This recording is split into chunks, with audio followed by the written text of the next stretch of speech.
Hey, Houston fans, I am so happy. T minus 10, 9, 8, 7, 6, 5, 3, 2, 1. Are you ready? I was born for this. Look, every Sunday, I don't give a, whenever we play, I get that text. Are you ready? Texans! The pitch. And Altuve hits it in the air pretty deep to left. Carter is back at the wall, leaves, and it is gone! It's gone! How do you like that? One game at a time. Green still with it. Gets it back, lets it fly, and got it! Win on two, win on two, 1-2. What it do, H-Town, what it do? On today's rundown, why the Houston Texans' first priority should be building a dominant front seven. Defense won championship, offense won game. Also, two college prospects I believe will fit perfectly in DeMeco Ryans' defense. And last but not least, who are the players defensively the Houston Texans should get a bag to and bring back? H-Town, get your listening ears ready, strap up your boots, and let's go.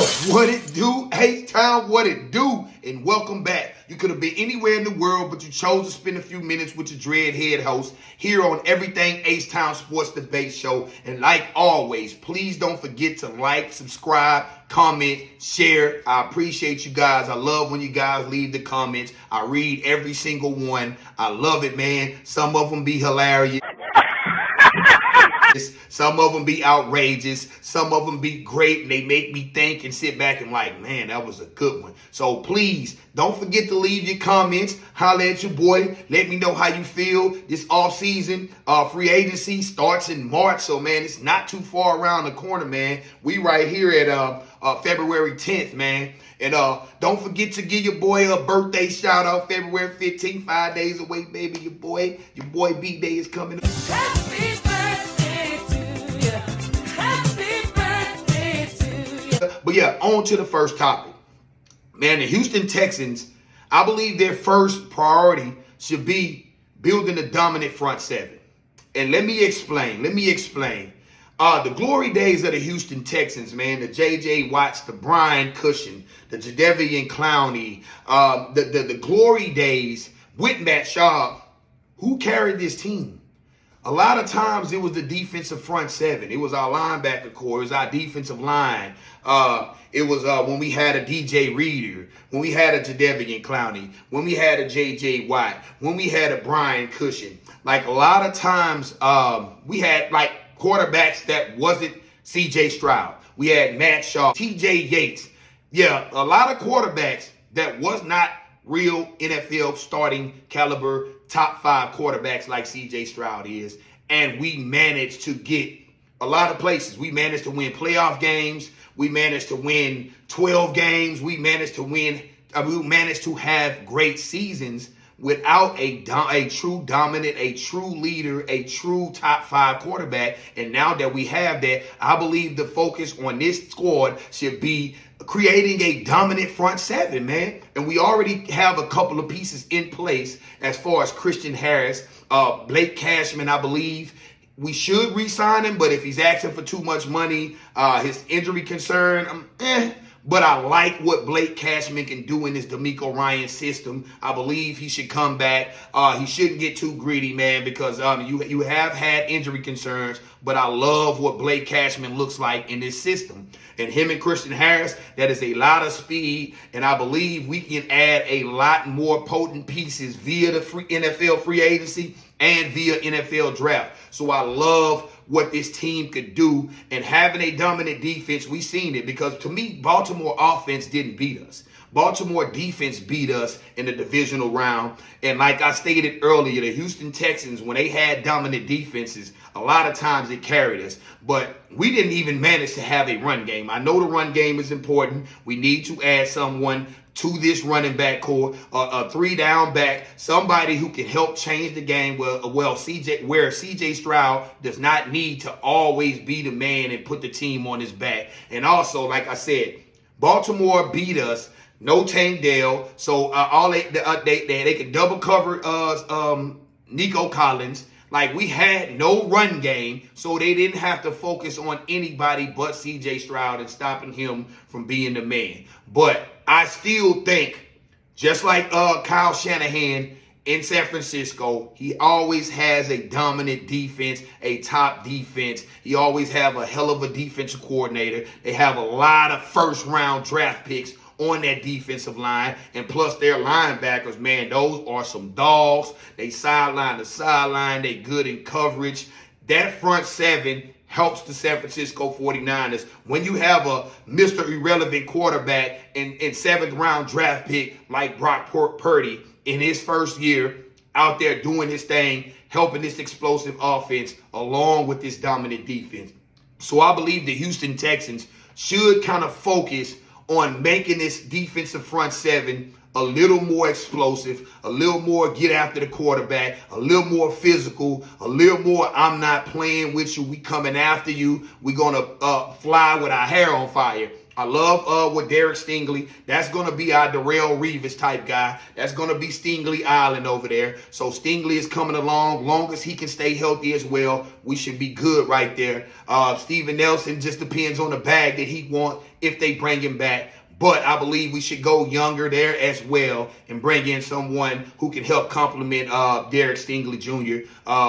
As far as our safeties, man, I believe we should be straight with Jimmy Ward. Our other guy, can't forget his name, Petrie. He had an down year, but I believe Petrie can bounce back because his rookie season, 5 picks, he did some good things. I believe Petrie will bounce back, so I believe we cover. And we could bring another young safety to learn from Jimmy Ward and Jalen Petrie back there via the draft, free agency, wherever you want to add it. But this defensive front seven needs to be bolstered and needs to be, add a few more pieces. And I have a few more pieces in mind, H-Town. Get ready. Listen up. Here I come. Your boy got something for you. The Houston Texans have a list of free agents that are our defensive players who contributed majorly to this defense.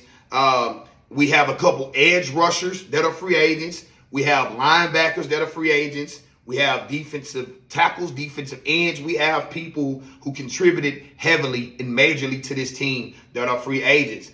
But I have a few that I believe that we can let walk and we can replace via the NFL draft. These are some, in my opinion, that I think will fit tremendously with the Houston Texans team. They are rated around the 25 to 24 type-ish picks in the big board. So the Houston Texans sit at 23rd with the Cleveland Browns pick. So these guys are feasible for us to pick up. We can get these guys. It's not nothing outrageous. EA Sports. It's in the game. Type stuff. So I like these guys and what these guys can possibly bring. One of the guys I like is edge rusher Darius Robinson. Darius Robinson, man, he played at Mizzou. He out there at Mizzou. Mizzou is not a major school in the SEC, but that guy balled out. I know he had lack of production in the beginning, but this year he showed what he can be when they let him be a true edge rusher. He had 8.5 sacks. He reminded me of a younger version of Jerry Hughes, so I believe that we can probably let Jerry Hughes walk, man, and bring in this young guy. Pro Football Focus have him going number 30th overall to the Ravens, but I believe we can scoop him at 23rd and add him to this pass rush. I believe so.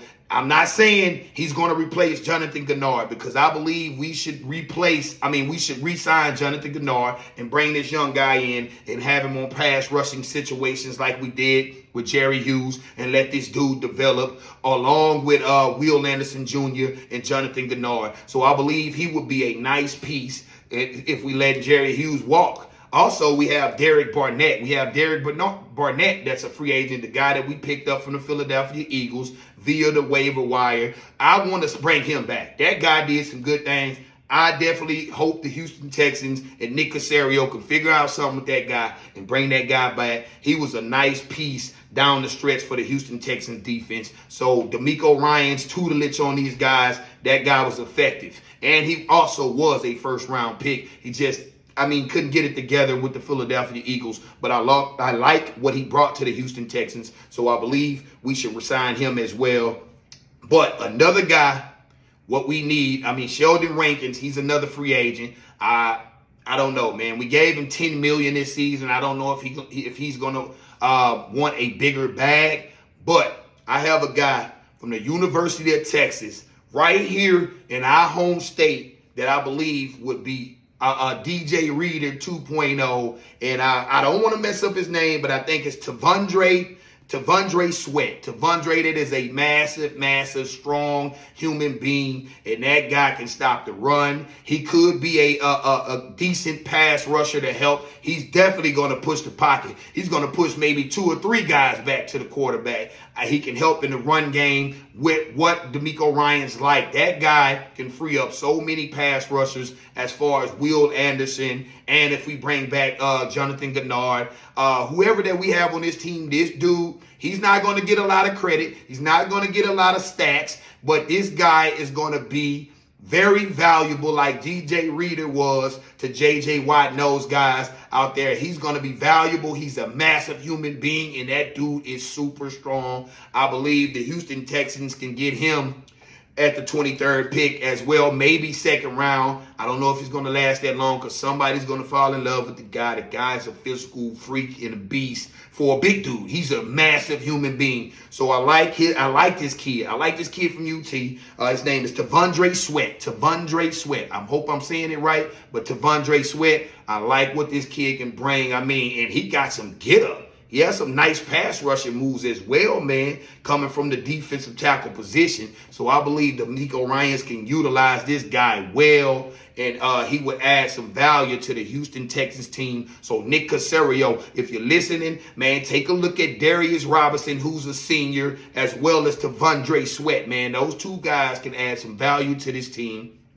Resign Jonathan Gennard if he's not commanding a crazy, ridiculous deal, because he's also had a few injury concerns. But I like what the guy brought: 12.5 sacks, 15 TFLs, 15 QB hits. The guy balled out. He was the leader on this defense this year. Bring that kid back. I like what Jonathan Gennard brings. I like how him and Will Anderson Jr. mesh together. And like I say, you could throw a Darius Robinson out there on the edge. Let Jerry Hughes walk, man. He's old. Appreciate your service, Jerry Hughes. Retired. Go sit on the beach sipping pina coladas. But I'm loving what this Houston Texans defense could be. Those are 2 prospects via the NFL draft, I believe, that will fit this team tremendous. And last but not least, H-Town, this is my closing statement, closing argument, closing topic, closing whatever you want to call it or however you want to couch it. The reason why I believe the Houston Texans' first priority should be his front 7, man. Getting his front 7 together, trying to make it as dominant as possible. They have some excellent young defenders that's via the NFL free agency and the NFL draft that I believe we can add, and not break the bank as well. A couple of them we might have to break the bank, but like I say, I gave you multiple reasons why I believe we should build this defensive front 7 first. We already have some people in place in the defensive back. Those guys are pretty good. They pretty good back there. Those guys can work if we make this front 7 a dominant front 7, And a couple of reasons why I believe that is because Ben Roethlisberger, his rookie season, the steel curtain, the Pittsburgh Steelers, those guys always 9 times out of 10 have a bad ASS defense. And I love what those guys do. You can have a rookie quarterback. You can have a backup quarterback. Those guys are going to kind of carry that team. And that's what they did for Ben Roethlisberger in his rookie season. His stats was 2,621 yards, 17 TDs with 11 interceptions. And those guys, I believe, went so far in the playoffs, it was ridiculous. Maybe a Super Bowl. Don't correct me, man. I think I'm right, but I didn't look into that. But I know that was a very, very good defense that led Ben Roethlisberger to the playoffs his rookie season. Another one was the Jets defense with Darrelle Revis, Revis Island, Stingley Island. They also led Mark Sanchez as a rookie all the way deep in the playoff run. That defense was dominant. I think it was ranked 17th, but that defense was a lot better. It carried that team because Mark Sanchez made a ton of rookie mistakes, and he was not the reason why that team was there, that defense. So having a dominant defense will help a young quarterback just sit back and be able to relax and learn to where we know CJ can put it all on his shoulders and get it done. But what can happen if he has some help? He can be relaxed. He can sit back, kick back, and just drop dimes all over the place and not worry about getting killed. Another topic, but this is all for another show, another whatever. That O-line, we're going to have to get it together. We have some nice pieces. I like Juice Shrugs. I like Patterson, man. He was a 6th-round pick. He went out with an injury, but I like what he can do. I don't know what they planning on doing with Quisenberry, but I believe he's a free agent. Laramie Tunsil, man. Laramie Tunsil is Laramie Tunsil, Mr. False Start, but the dude is good. He's always going to be a top left tackle in the league, as well as Titus Howard. He needs to be put at his rightful position, and that's at right tackle or left tackle, at the tackle position, anywhere at the tackle position. That's where he needs to be.